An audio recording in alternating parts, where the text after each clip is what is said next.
பாத்தீங்கன்னா நேத்தி வரைக்கும் நல்லா தான் இருந்தான், போகக்கூடாத சகவாசத்துக்குள்ள உள்ள நுழைஞ்சிட்டார். தேடி வரும் உறவுகள், தேடி போகும் உறவுகள், திணிக்கப்பட்ட உறவுகள். என்ன பண்ணுவாரு, நம்மால் வண்டியில சல்லுன்னு போயிட்டு இருப்பார், ஒரு ஆள் கை நீட்டுறாராம், இவருக்கு ஹெல்ப் பண்ணணும்னு ஆசை, வண்டியில ஏத்திட்டு போறாரு. அவன் கொலையை பண்ணிட்டு கத்தியோட வந்திருக்கான் பின்னாடி, இவரை கூட்டிட்டு போறாரு. 2 பேரையும் பிடிக்கலான்னு 2 பேரையும் பிடிச்சு இவரை ஏடா தூக்கிட்டு போனான்னு. வேதனையை விலை கொடுத்து வாங்கிறது. நாங்க வேதனையை விலை கொடுத்து வாங்க மாட்டோம் அப்படின்னா ஒரு செயல் ஏன் செய்யறோம்? எனக்கு 25,000 ரூபாய் கொடுத்தாலும் சரி சார், கோடி ரூபாய் கொடுத்தாலும் சரி சார், நான் பர்சனலாவும் அபிஷியலாவும் போலீஸ் ஸ்டேஷனும் கோர்ட்டும் போறது இல்லைன்னு முடிவோட வேலையே வேணான்னு வெளியில வந்துட்டேங்க. பண்ணிடலாமே அப்படின்னா நான் பொசிஷன் HR மேனேஜரா இருக்கிறத விட ஊரா போய் எங்கெங்கயோ கிடைச்ச சாப்பாடை சாப்பிட்டுட்டு பல பேர் வாழ்க்கைக்கு வழிகாட்டியா நம்ம இருக்கிறோம்ங்கிறது. பாதையை கடந்தவன் பாதையாகவே மாறுகிறான்ங்கிறாங்க. பண்ணிடலாமே. நம்ம பாதையை போட்டுட்டோம்னு வச்சுக்கோங்க, அந்த பாதையில் நிறைய பேர் வந்துகிட்டு இருப்பாங்க. அந்த பாதையை நம்ம வந்துட்டோம், அதான் ரூட். HR மேனேஜர்னால இன்னைக்கு என்ன முத்திரன்னா எல்லாம் வெளியில அனுப்புறாள். HR மேனேஜர் ஆயிட்டாருன்னா எவனும் சரியில்லை, ரூமுக்குள்ள நுழையும் போதே சொல்லிடுறானுங்க, இவன் சரியில்லை, அவன் விளங்காதாள், நீ வரையா, நீ வேலையை பிடிக்கல ஓடி போயிரு. வேலையை பிடிக்கலாம் ஓடி போறதுக்கு ஆள் எதுக்கு எடுக்கணும்? Existent is excellent. எல்லா மனிதர்களுமே எக்ஸலண்டான பீப்புள். நம்மால 20 வருஷம் 25 வருஷம் வேலை பார்த்திருப்பாரு, அந்த ஆள் சரியில்லைன்னு வெளியில தூக்கி அனுப்பிச்சிடறதாம். வெளியில அனுப்பிட்டு புதுசா ஒருத்தரை எடுப்பாராம்.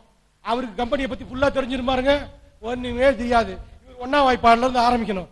அது மாதிரி பெத்த அம்மா அப்பாக்கு எல்லாம் தெரியுங்க.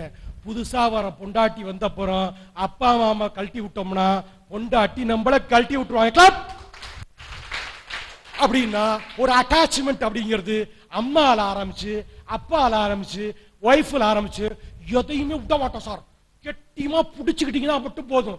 பர்ஸ் மட்டும் புடிச்சுக்கிட்டே இருந்தா போவாதுன்னா, புடிச்சுக்கிட்டே இருந்தா அம்மா எப்படிங்க போயிருவாங்க, புடிச்சுக்கிட்டே இருந்தா அப்பா எப்படிங்க போயிருவாங்க, புடிச்சுக்கிட்டே இருந்தா ஒய்ஃப் எப்படிங்க போயிருவாங்க, எல்லாம் நம்ம க்ளோஸா வருவாங்க. என்ன பண்ணணும்னா புடிச்சுக்கிட்டே இருக்கணும். என்னத்தை புடிச்சுக்கிட்டே இருக்கணும்? நம்மளை நோக்கி வந்த நல்ல விஷயங்களை you have to catch it carefully. வெளியில போகாம புடிச்சுக்கிட்டா மட்டும் போதுங்க, அதுக்கு ஒன்றும் ரொம்ப டிஃபிகல்ட்டான டாஸ்க் இல்லை. அப்படி தன்மை என்னன்னா, ஒரு பொருளுடைய இம்பார்ட்டன்ஸ் வேல்யூக்கு 4 திங்ஸ் சொல்றோம்.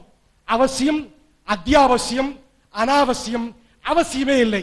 Important, most important, not important, not at all இம்பார்ட்டன்ட்ங்கிற செக்மெண்ட்டுங்க.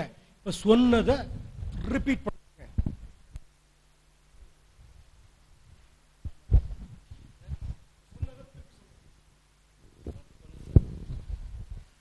தெரிஞ்ச மக்கள் கை தூக்கலாம்.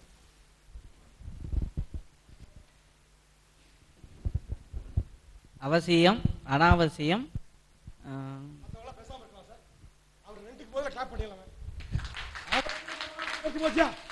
அப்புறம் வேற பாக்கி 2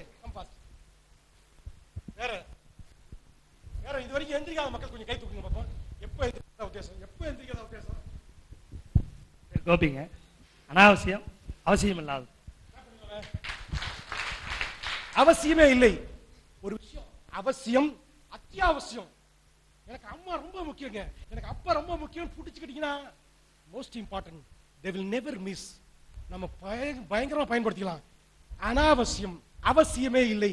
இந்த 4க்குள்ளதான் நம்மளுடைய பணம், நேரம், வாழ்க்கை, சந்தோஷம், உறவுகள், வேலை எல்லாமே அதுக்குள்ளதான் அடக்கம். புதுசா வேற ஒரு ஃபார்முலா இல்லைங்க. இந்த ஃபார்முலாவை கிளியரா புரிஞ்சிருச்சு அப்படின்னா விட்டுறலாம். இன்னும் ஒரு எக்ஸாம்பிளோட சொல்லாங்க, இது புரியலங்க, சில இடத்துல எனக்கு பயன்படுத்த தெரியாதுங்க அப்படிங்கிறவங்க மட்டும் கை தூக்கலாம். கேள்வி புரியுதா? கேள்வியே புரியல சார் அப்படிங்கிற கை தூக்கலாம். கேள்வியே புரியல, அந்த நண்பர்கள் ஒரு அருமையான கிளாப். என்ன கை தட்டி ஓஞ்சு போயாச்சா? ஏன்னா நம்ம ஆளு நமக்கு பாதி புரிஞ்சும் புரியாத மாதிரி கை தூக்காம உட்கார்ந்துருப்பார். நல்லா ஒரு உளரேல் அவர் பொருட்டு எல்லாருக்கும் பை. ஏன்னா யாரோ ஒருத்தர் தெரியலன்னு கேட்கறதுனால தான், அவங்க என்னால முடியலன்னு சொன்னதுனால தான் நான் சப்போர்ட் பண்றேன்னு சொல்லவே முடியுது. அந்த நண்பர் பல பேருக்கு சாப்பாடு போடுறேன்னா வச்சிருக்க வேண்டியதான், பசிச்சாளுக்கு தான் சாப்பாடு. எங்க தேவை இருக்கோ அங்கதான் போய் தேவையே பண்ண முடியும். அப்படின்னா தேவை இருக்கிற பாக்கு கொடுத்தீங்கன்னா இட் வில் பி பிளஸ். அந்த தன்மைகளை புரியணும். அப்படின்னா இப்ப எக்ஸாம்பிள் என்ன கொடுக்க போறோம்? எக்ஸாம்பிள் சிரிச்சிட்டு போறதுக்கு இல்லைங்க, ரொம்ப யோசிக்க வேண்டிய திங். இதை நீங்க யோசிக்கிறதுனால உங்களுடைய பணம், உங்களுடைய வாழ்க்கை, உங்களுடைய நேரம், உங்களுடைய திங்கும் ரொம்ப இலகுவா புரியப்படும். அதுக்கப்புறமா சக்சஸ் பாத், பாசிட்டிவ் ஆட்டிடியூட், நல்ல எண்ண மேம்பாடு எல்லாத்தையும் கவர் பண்ண போறோம். அதற்கு முன்னாடி ஒரு 5 minutes பிரேக் கொடுக்க போறோம். எதுக்காக அப்படின்னா அதையும் புரிஞ்சு